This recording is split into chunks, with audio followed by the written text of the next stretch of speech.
బంధము మరణము తప్ప మరి ఏది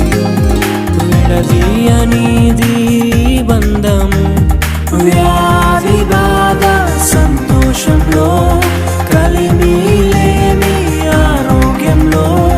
ప్రభువే ఒకటిగా దీవించెను మనులే అందుకు నియమించెను పరలోకములో నిర్ణయించెను నరలోకములో ఏర్పరిచెను కళ్యాణమే పరిణయమే మరి కళ్యాణమే పరిణయమే